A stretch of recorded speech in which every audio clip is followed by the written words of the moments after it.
Hello everybody. I got my runtime in on the second WLtoys 144001, and a good thing I did it last night because you see what we got today. Anyway, I'll show you the consistency between these two cars, so let's get started.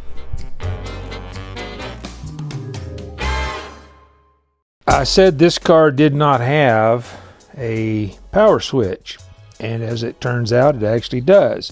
It's on the ESC, and it's teeny little tiny thing, which I did not notice, and a couple of people that have already experienced this pointed it out to me.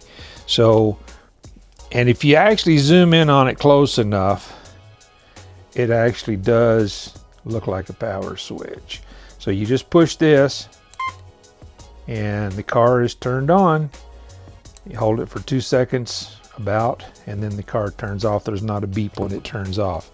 So I will go do a speed test on 2S and 3S on this car.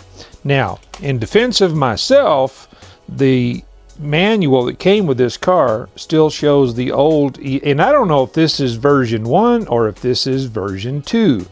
The manual that I have shows the switch on there. So don't know when they changed it, don't know if this is the better idea or if the one with the switch is the better idea. And I haven't tried turning this on or off with my finger with the body still on here. I'm going to say right off the bat, I'm not real crazy about this one, and I may, well, this one's going to be changed over to brushless anyway, so it doesn't really matter. But I wanted to just do this test. I just want to see how consistent these things are. The other one did 30 miles an hour on the 2S and 43, I think.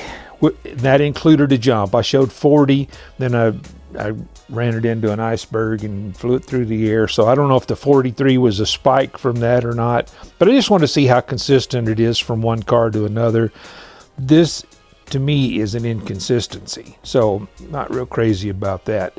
I think I like the one with the switch better because you can pull the switch off and move it to some other location.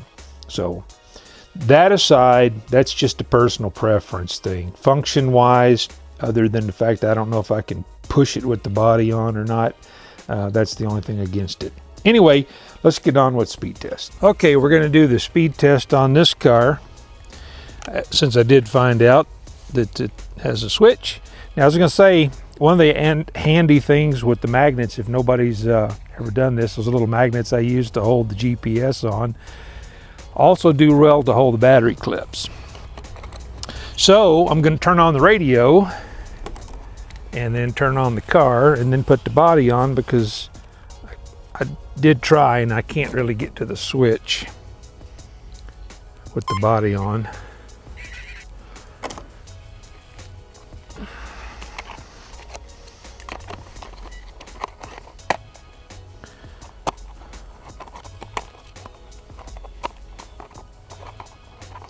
Kind of cold today. It's colder than the last test.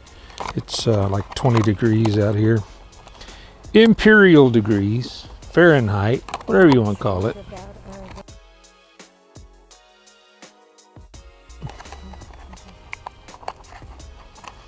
Okay, so the body clips are stuck on the magnet.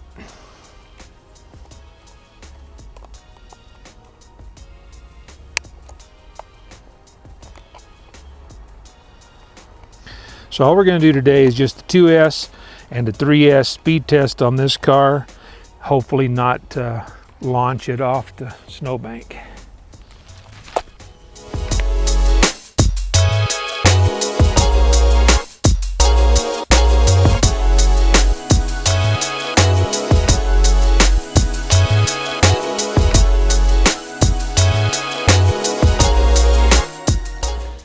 Okay. Oh, I hate when I do that. We're zeroed out. And this is 2S.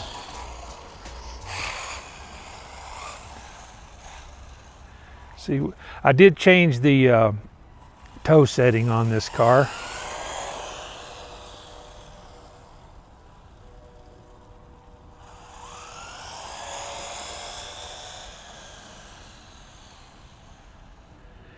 it was towed out quite a bit. The first one was also. Okay, I'm pretty sure we maxed it out, so we'll see. And the other car was showing 30 miles an hour on 2S. This one also is showing 30 miles an hour on 2S. So I want to switch out the battery real quick. Zero out.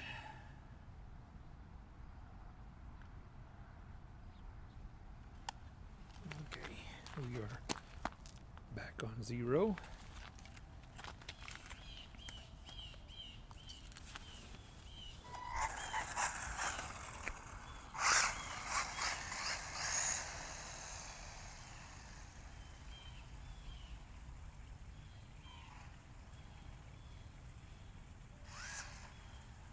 Oh, here we go.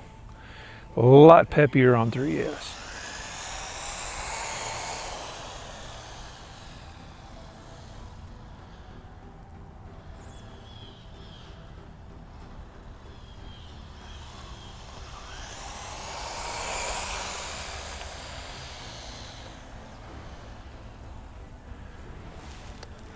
I think I actually lost radio contact with the car. I don't see it. There it is. Yep, I lost the radio. Doesn't have a lot of range. Let's see if I can. There it is. And I might be able to orient the antenna better.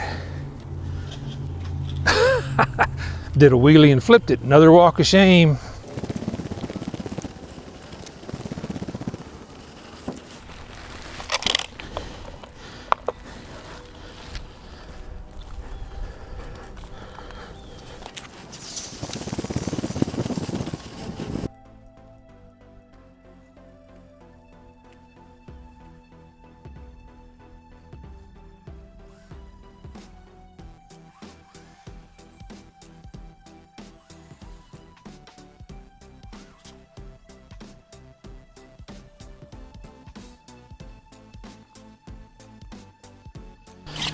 Okay, got 42. So,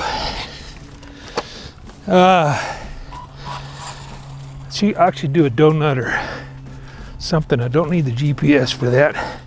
I would say it's pretty consistent from car to car.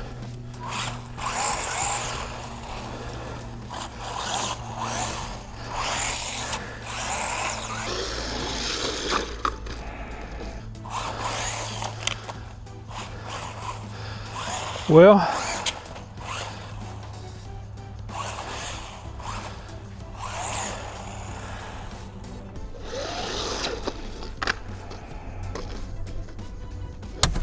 hey, just some fun stuff to think about. On this little car, I'm going to do a brushless conversion with a 2845. I don't know, with the 3S battery, I don't know how long it'll last for one thing, but another thing, man, I'm not looking for top speed, but I would kind of like to have some efficiency. So the 2845, my kind of logic on going that route is that possibly you get more run time without losing any punch. I don't know. Have to try it and see. So that's what this is going to be all about. I still don't have the radio yet. I don't have the receivers, and I actually bought another motor mount for the 144001, and my purpose for that was I'm going to try to make it adjustable so I can change the gear ratios in it. It's, as it comes from the factory, it's not adjustable. It's got a good gear match, but it's not adjustable. So you're stuck with the factory settings or the factory gear ratios. If what I do works, then you should be able to change the gear ratios to whatever you want. Within reason, they've still got to fit in the gearbox. So anyway, threw some slow motion in there for you guys to kind of see what the car goes through when it does its tumbles and what have you. And there was a little happy accident at the end where the battery actually fell out because it wasn't strapped in. The Velcro strap's too short, and I had it wedged in under the ESC. But as it turned out, the battery loaded itself onto the wing, and I drove it back that way.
Anyway, I appreciate all you guys that subscribe and give me the thumbs up and the comments. All that stuff helps. I'm working on some stuff trying to get more cars to review without bankrupting myself. So anyway, I've got some errands to run, so you guys have a great day. Appreciate everybody that's sticking with me, and it really helps.